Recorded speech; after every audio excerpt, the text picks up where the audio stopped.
Nthefastlane here. In this video, we're going to do an overview on the K-tuned Fuel Pressure Regulator, and we'll see what's causing some of the problems. I went ahead and opened up this K-tuned Fuel Pressure Regulator, and inside there was a diaphragm problem. Now, I had this on my buddy's car, and it was leaking fuel all over. It ran good for about a year, and then just started leaking everywhere. So we were wondering what the heck's causing the problem.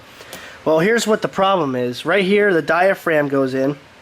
You got a spring in that. There's a little magnetic here, and it touches this metal piece and kind of pulls it down.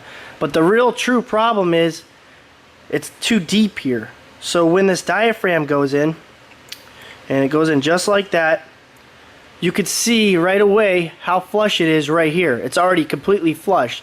And if it's flush, that means it's not going to seal on the top part. So when the top part comes down, that's it. It's touching, but it's not sealing at all. So it just leaks out, leaks right up over the diaphragm, out the vacuum line, fills up your intake manifold, and there you go, hydrolock in your motor, like happened earlier. So the only way to really fix this, there could be two ways to fix this. First way, you could put maybe a thin little O-ring in here, and then put the diaphragm on top.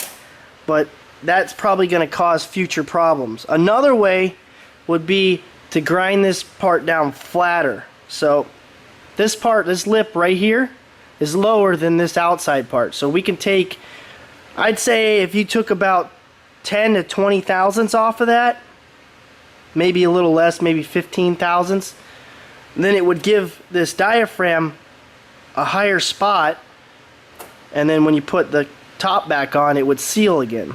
So that's the only way. We've tried two different diaphragms and it's still leaked.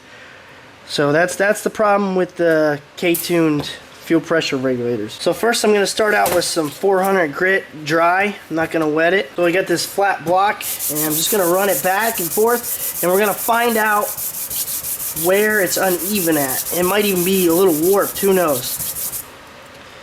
So as we're going, it looks like there's a high spot right here already, and right here.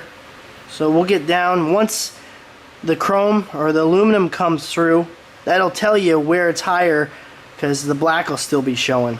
For the top part on the fuel pressure regulator, you can see right here I did a couple passes, maybe about 10 passes, and all this black right here is showing that this part is lower than the outside rim. So that's another problem causing it not to seal. So I've ground this down, or buffed it out, sanded it flat on a little brick or whatever, as long as it's flush. And then right here you can see I'm starting to get just a little bit of lip right here on the outside right there. So that's what we want to do. I'm going to keep sanding it until this diaphragm sticks up right about there.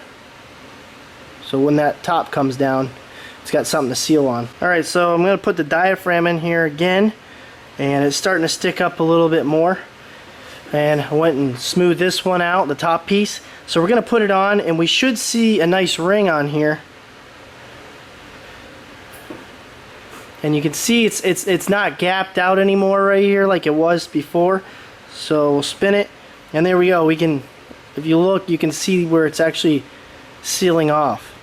And that's what we're looking for. We don't want any gaps. Here's where I'm at. Went ahead and ground this flat, just back and forth on a flat board with some 60 grit, and then I switched it up to some 400 grit to give it a little smooth texture. So I did that with the bottom part and the top part of the fuel pressure regulator, and it's a lot nicer, smooth. This one was out of round, or out of it wasn't decked right. Had high and low spots on it. Same thing with the bottom part.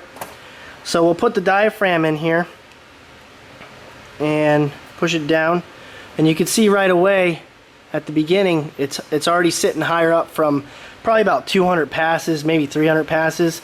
Took a little bit of time, but once you get it lower than where the diaphragm's sitting, it has no choice but to seal. So anyhow, that's what it's looking like. Now when I put this on right here, I'll line it up with one of the Allen bolt holes. Now here's what the clearance looks like. You can see it. You can see right through it. I don't have my feeler gauges on me, but I have a tip cleaner, so this is as close as we can kind of see what the space is. But as you can see, this tip cleaner, it looks at least, I'd say, a 10 thousandths, and it's going in there fairly easy. So that's pretty much what you want all the way around. And then when you put the Allen bolts in there, it's going to pull it down real nice and tight, and you'll have a nice seal on that diaphragm, and you won't get any more leaks into the nipple and then into the intake manifold, and no more hydrolocking your pistons. Obviously we got to put our spring in and everything, but it's just to show you guys exactly what causes the problem with these K-tuned fuel pressure regulators.